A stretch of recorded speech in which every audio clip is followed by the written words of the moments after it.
spending time with his family, but the show must go on. And we're heading into the Zoom room where we have Senator Mary Torres. Good morning, Senator. Morning, half a day.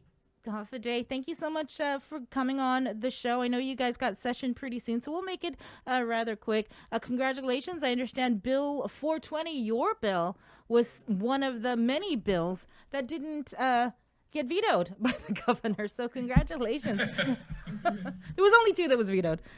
And most people will know that more than likely one was Senator James Moylan, and unfortunately one of his bills did get vetoed, but two did get signed. But back to your bill, Bill 420, Senator, if you could give us more details about the new public law.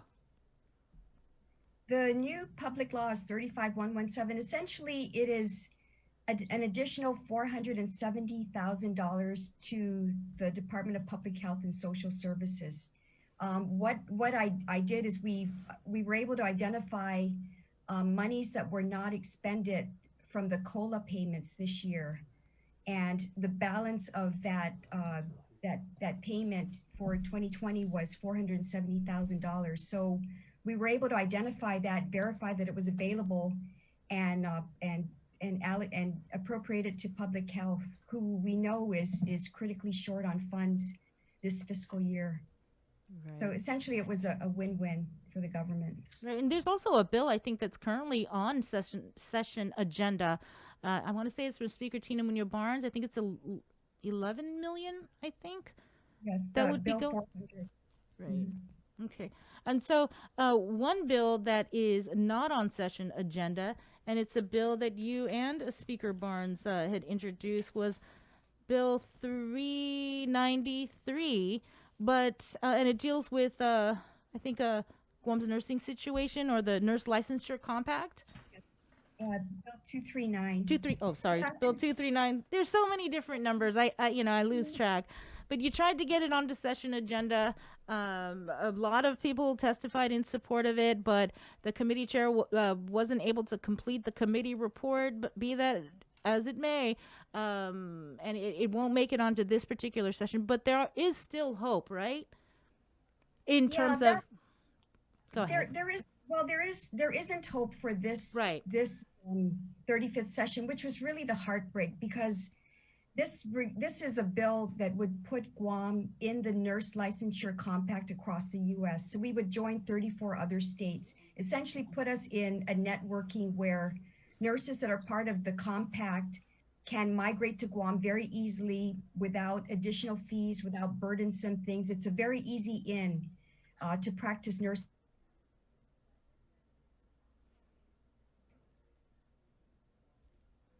Senator, I think is she muted? Oh, okay, Two there you are. public that were hours long, and the overwhelming support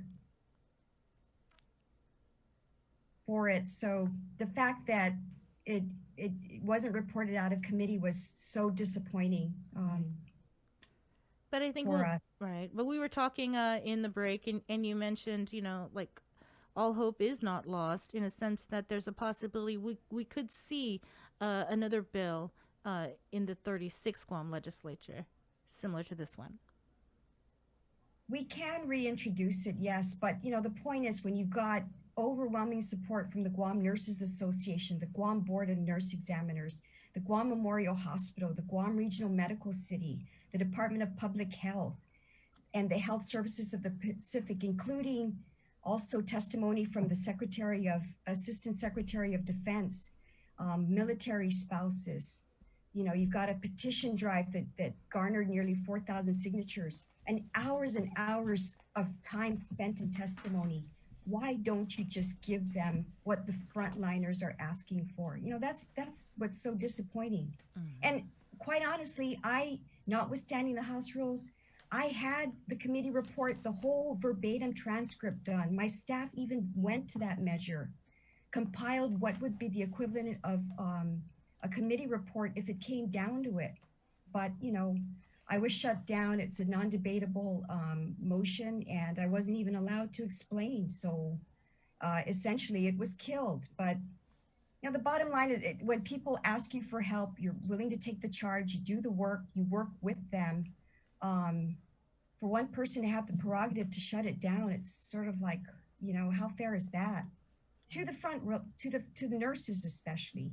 And that's why I wasn't willing to just sit idly by if there was one last ditch effort. But that's the way it goes. Notwithstanding motions are just that. It's a risk, and um, this was, it didn't play out. But I'm committed though to continue to help the nurses and the medical profession, as I've done with a lot of my legislation in the past terms that I've been senator. Including like in this budget act, finding $1 million in real money. Recently with Bill 420, finding $470,000 for public health. So, whatever I can do to help the frontliners and the medical community, I'll continue to do that. But, it's just quite disappointing that the committee couldn't just take it the extra step, notwithstanding all the help that, I offered the committee. Right. Well, we did invite Senator Therese Terlahi on the show. She wasn't available. She was busy. So we do thank you though for coming on to the program. But aside from Bill 239, what are some of your goals? Because I know we didn't get a chance to speak with you after the election. So congratulations for making it in for another term. And we didn't get a chance to talk to you about, what are your goals for your next term? I think I'm going to continue to look at policy that removes barriers and allows for opportunity. A lot of my past legislation had to deal with helping the marginalized and helping the judiciary and all the providers that look to get the marginalized people in our community on their feet. I worked on policy to help with that, like fair chances hiring practices, giving IDs to homeless people, so that they can avail of services, practical things like that. But going into the future, the economy is really going to be the focus right now, getting on our recovery. So removing barriers to allow for cottage industries to flourish on Guam is where we have to go. And we're seeing it right now with a lot of people trying to make little monies going into small businesses, the micro businesses, the cottage industry businesses. That's kind of where I'm going to go now, because there's so much bureaucracy that makes it unaffordable or impractical for people to even help themselves. And so I'm going to be focused on that, because if, where we can't rely on others to take care of us, I think many people in our community have the desire and the will to try and help themselves and their families. So it's how do we take that bureaucracy out of the system, make it more friendly, more affordable, and have a climate on Guam that's conducive to small businesses. And like other jurisdictions where you don't have a safety net, how do those communities thrive? That's the model we have to go back to on Guam. But it all has to do with bureaucracy. You can make it harder and unachievable, or you can make it easier and achievable. So I'm going to go the route of how do you look at the small guy in the community, right? The guy that doesn't have the deep pockets and the influence or even the resources. How do you get them on their feet? So yeah, that's kind of where I'm going to. And that's something that when we had Senator James Moylan on a few weeks ago, it's something that he said that he was going to be meeting with all of the Republican senators for the next legislature to kind of get together and talk about and formulate a plan for how we're going to move the economy forward. And he said that, day one, that's what we're going to see from Republican senators. By any chance, are you planning on seeking any leadership position in the legislature? I'm not going to seek leadership position. Yeah, I'm good. I'm fine the way I am. I mean, a lot of people speculate about what I want and what I think and all that, but my record just speaks for itself. I do my work, I mind my business, I keep my mouth shut, I respect people. That's really all I have to offer, keep my mouth shut, keep my ears open, and just let things be. So no, I'm not ambitious that way. I think that I've been in a happy zone. I've gotten a lot of things done and tried to stay out of trouble, and that's all we have to do. We really just have to get along with people and not have this antagonistic environment with within the legislature or even with the executive branch. That's really where we have to go. It's got to be an all-in for Guam approach in the 36 because we've got some major problems, and we've got people that are really just depending on leaders to kind of get over themselves and just start thinking about how we can affect everybody, right, and kind of bring everybody back on their feet. So I mean, I'm all about making good. I'm got 10 grandkids. I do it like on a day in and day out basis. So that practical, how do you just coexist as a happy unit where you're willing to pick up where people fall off and you're willing to put in the muscle when the lifting needs to happen. um Really as easy as that, I think. Yeah. So Definitely yeah. going to have a it's going to be an interesting legislature, I think for sure. But since I do have you on, and I just kind of thought about this, Senator Joanne Brown, she's coming in, and I know there's been a little, friction there. Is everything going to be okay? Come Everything January. is always going to be okay. I mean, the friction's there right now, right in the Mm-hmm. legislature.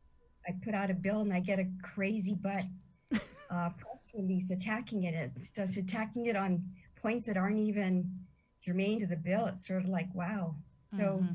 uh, the personal attacks, the meanness, all of that, I've dealt with it, right? I've dealt with it my whole political career.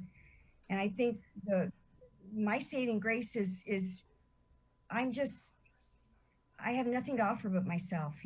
So I can coexist in whatever situation. Um, I always tease people when I get into new positions. It's just don't underestimate the fact that I grew up with six brothers and I'm an only sister. So I can survive, and but mostly I survive because I know how to keep it civil. Yeah. I can keep it civil, and I was taught very early on how to have extreme discipline. I mean, you can't be effective if you're not disciplined, and and if you can't see things because you're blowing up all over the place. So Yeah. yeah, that's kind of my that's just my way. So Mm-hmm. I'll be me, and but pray for me anyways. Yeah. I still I get it. I'm the only girl too in my family, so don't mess oh with you us. can you Well, can land that punch if you only had one punch to land. You will land it. No punching here in the No Zoom, Senator. Please, let's keep it professional. that was a metaphor. That was a metaphor. Uh-huh. I'm sure you've thrown a few punches in your day. right. Well, thank you, Senator Torres, for coming on the show. I guess since we have you on, your Christmas message to the community. I just want to wish everyone a very blessed season. I know that for many of us it won't be merry because we're missing our family members and we're missing our gatherings and all that. But I just want to say that I continue to pray for the island, and let's just do our part to be kind and be mindful of others. Sometimes it's the kindness and the mindfulness that really resonates more than any tangible gift that we can give. So I wish all of you a very Merry Christmas, and we'll continue to look for ways to help Guam.